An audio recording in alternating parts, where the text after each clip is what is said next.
Assalamualaikum warahmatullahi wabarakatuh. Waalaikumsalam warahmatullahi wabarakatuh. Yang terhormat Bapak Reza Rahmatullah SPD MPD selaku dosen pengampu mata kuliah konsep dasar PKN dan teman-teman yang saya banggakan. Puji syukur marilah kita panjatkan kepada Allah Subhanahu wa taala dan sholawat serta salam semoga tetap tercurahkan kepada Rasulullah Shallallahu alaihi wasallam. Sebelum saya memulai presentasi pada hari ini, marilah kita berdoa terlebih dahulu. Berdoa mulai. Berdoa selesai. Di sini saya akan memperkenalkan diri. Nama saya adalah Dinda Maharani Verdika Sari dengan nomor NIM 228.166 sebagai moderator dan presentator pertama. Kemudian ada rekan saya, Anastasia Putri dengan nomor NIM 228.174 sebagai presentator kedua. Ketiga, ada Dinar Nisa Ul Khair dengan nomor NIM 228.173. Keempat, Anis Lailatur Rohimah dengan nomor NIM 228.177 sebagai presentator keempat. Kelima, Anggundera Wibowo dengan nomor NIM 228.183 sebagai presentator kelima. Pada materi kali ini, saya akan membahas tentang demokrasi.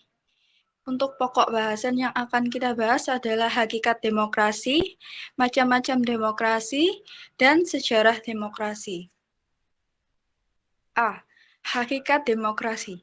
Secara bahasa etimologis, demokrasi terdiri dari dua kata Yunani, yaitu demos yang berarti rakyat atau penduduk suatu tempat, dan kratein atau kratos yang berarti kekuasaan atau kedaulatan. Gabungan dua kata demos kratein atau demos kratos atau yang disebut juga demokrasi memiliki arti suatu sistem pemerintahan dari, oleh, dan untuk rakyat. Demokrasi merupakan suatu sistem yang memberikan hak bersuara dan menyampaikan pendapatnya secara bebas namun tetap berpegang teguh pada ketentuan hukum yang berlaku.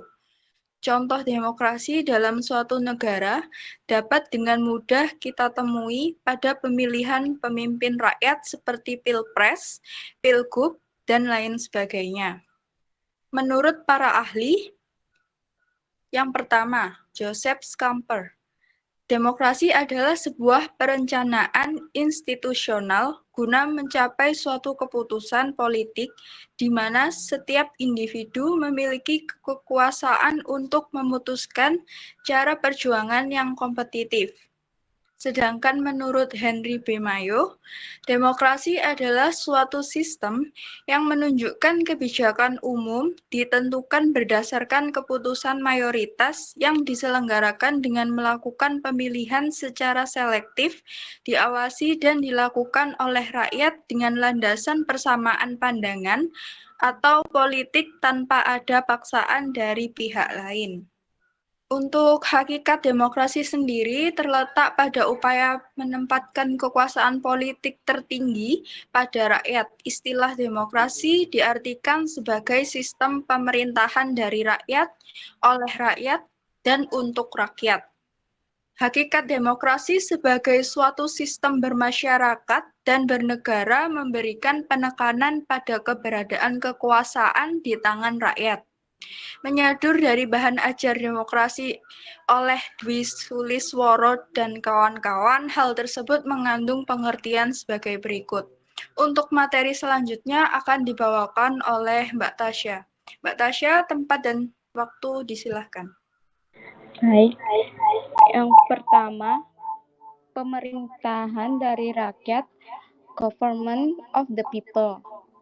Yang kedua, pemerintahan untuk rakyat, government for the people. Yang ketiga, pemerintahan oleh rakyat, government by the people. Yang pertama, pemerintahan dari rakyat memiliki arti bahwa sebuah sistem pemerintahan yang sah dan diakui oleh rakyat. Diakui dan sah memiliki arti bahwa tanggung jawab pemerintahan diberikan oleh rakyat. Sebaliknya, pemerintahan yang tidak diakui adalah pemerintah yang tidak mendapatkan dukungan dan persetujuan dari rakyat. Rakyat memegang kendali penuh atas pemilihan pemerintahan berdasarkan persamaan pandangan dan politik tanpa ada unsur paksaan. Yang kedua, pemerintahan untuk rakyat memiliki arti bahwa segala kuasa yang dilimpahkan kepada pemerintah dibuat untuk kepentingan rakyat. Maka dari itu, kepentingan rakyat sudah seharusnya didahulukan sebelum kepentingan pemerintah. Dalam membuat suatu keputusan, pemerintah juga harus mempertimbangkan aspirasi rakyat karena baik buruknya putusan yang dibuat oleh pemerintah juga akan mempengaruhi nasib rakyat. Yang ketiga, pemerintahan oleh rakyat memiliki pengertian bahwa pemerintah menjalankan kekuasaannya bukan atas dorongan atau tujuan pribadinya, melainkan didasari oleh keinginan rakyat. Segala sesuatu yang dilakukan oleh pemerintah akan dikaji, dinilai, dan diawasi oleh rakyat, baik secara langsung maupun melalui lembaga rakyat, DPR, MPR. Maka dari itu, pemerintah harus tunduk pada pengawasan rakyat. Untuk materi selanjutnya akan disampaikan oleh Mbak Dinar. Mbak Dinar, tempat waktu disilahkan. Demokrasi. Ciri-ciri demokrasi yang pertama, 1. Keputusan pemerintah untuk seluruh rakyat. 2. Menjalankan konstitusi. 3. Adanya perwakilan rakyat. Nomor 4. Adanya sistem kepartaian. Prinsip demokrasi yang pertama yaitu pembagian kekuasaan, yaitu kekuasaan legislatif, yudikatif, dan eksekutif. Yang kedua, pemerintahan konstitusional. Yang ketiga, partai politik lebih dari satu dan mampu melaksanakan fungsinya. Yang keempat, pers yang bebas. Nomor 5, perlindungan terhadap hak asasi manusia. Yang keenam, pengawasan terhadap administrasi negara. Yang ketujuh, peradilan yang bebas dan tidak memihak. Yang 8, pemerintahan yang diskusi. 9, pemilihan umum yang bebas. Dan 10, pemerintahan berdasarkan hukum. Prinsip non-demokrasi. Yang pertama, memusatkan kekuasaan. 2, pemerintahan tidak berdasarkan konstitusional. Nomor 3, rule of power. Nomor 4, pembentukan pemerintah tidak berdasarkan musyawarah, tetapi melalui dekret. Nomor 5, pemilihan umum yang tidak demokratis. Nomor 6, manajemen dan kepemimpinan yang tertutup dan tidak bertanggung jawab. Nomor 7, tidak ada dan atau dibatasinya kebebasan berpendapat, berbicara, dan kebebasan pers. Nomor 8, penyelesaian perpecahan atau perbedaan dengan cara kekerasan dan penggunaan paksaan. Nomor 9, tidak ada perlindungan terhadap hak asasi manusia, bahkan sering terjadi pelanggaran hak asasi manusia. Nomor 10, menekan dan tidak mengakui hak-hak minoritas warga negara. Asas yang pertama, pengakuan partisipasi rakyat dalam pemerintahan, adanya jaminan terhadap rakyat untuk dapat berpartisipasi di dalam menentukan kebijakan negara dengan perlindungan hukum berupa perundang-undangan yang berlaku. Jadi, rakyat dapat ikut berperan sesuai status dan kompetensi masing-masing dengan batasan-batasan peraturan yang berlaku. Yang kedua, pengakuan harta dan martabat manusia, jaminan hukum terhadap pelaksanaan hak asasi manusia juga terdapat di konstitusi. yaitu pasal 27 sampai dengan 34 Undang-Undang Dasar 1945 dan peraturan-peraturan pelaksana lainnya. B. Macam-macam demokrasi. Demokrasi telah menjadi sistem pemerintahan yang telah diidealkan. Banyak negara menerapkan sistem politik demokrasi. Masing-masing negara menerapkan sistem demokrasi dengan pemahaman masing-masing. Keanekaragaman pemahaman tersebut dapat dirangkum ke dalam 3 sudut pandang, yaitu ideologi, cara penyaluran kehendak rakyat, dan titik perhatian. Berdasarkan ideologi, demokrasi liberal. Dasar pelaksanaan demokrasi konstitusional atau liberal adalah kebebasan individu. Ciri khas pemerintahan demokrasi konstitusional adalah kekuasaan pemerintahannya terbatas dan tidak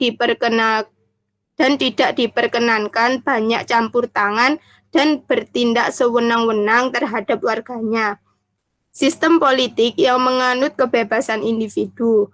Dalam demokrasi liberal, keputusan-keputusan mayoritas dari proses perwakilan atau langsung diberlakukan pada sebagian besar sidang-sidang kebijakan pemerintah yang tunduk pada pembatasan-pembatasan agar keputusan pemerintah tidak melanggar kemerdekaan dan hak-hak individu seperti tercantum dalam konstitusi. Demokrasi rakyat. Demokrasi rakyat mencita-citakan kehidupan tanpa kelas sosial dan tanpa kepemilikan pribadi. Demokrasi rakyat merupakan bentuk khusus demokrasi yang memenuhi fungsi diktator proletar.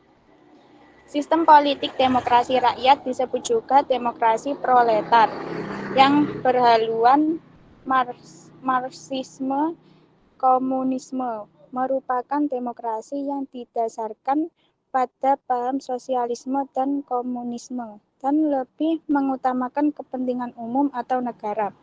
Demokrasi rakyat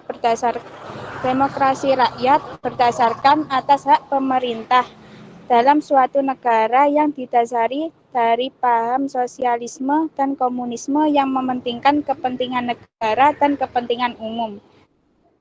Berdasarkan cara penyaluran kehendak rakyat. 1. Demokrasi langsung. Demokrasi langsung adalah demokrasi yang mempunyai derajat paling tinggi. Demokrasi langsung dapat ditandai dengan fakta bahwa pembuat peraturan dan juga fungsi eksekutif dan fungsi legislatif dilakukan oleh masyarakat di dalam pertemuan akbar atau sebuah pertemuan umum. Pelaksanaan semacam ini hanya mungkin terjadi di dalam masyarakat-masyarakat kecil dan di bawah kondisi-kondisi sosial yang sederhana. 2. Demokrasi perwakilan. Secara umum, pengertian demokrasi tidak langsung atau perwakilan adalah sistem demokrasi yang tidak melibatkan seluruh rakyat, tetapi rakyat memberikan kepercayaan kepada para wakilnya untuk membicarakan dan menentukan persoalan-persoalan kenegaraan. Para wakil rakyat ini memiliki kekuasaan untuk membentuk, menyelenggarakan, dan mengawasi jalannya pemerintahan. Karena rakyat diwakili oleh para wakil rakyat, maka demokrasi tidak langsung juga disebut dengan demokrasi perwakilan. 3. Demokrasi perwakilan sistem referendum. Demokrasi perwakilan dengan sistem referendum merupakan gabungan antara demokrasi langsung dan demokrasi perwakilan. Rakyat memilih wakil mereka untuk duduk dalam lembaga perwakilan, tetapi lembaga perwakilan tersebut rakyat pengaruh rakyat dengan sistem referendum dan inisiatif rakyat.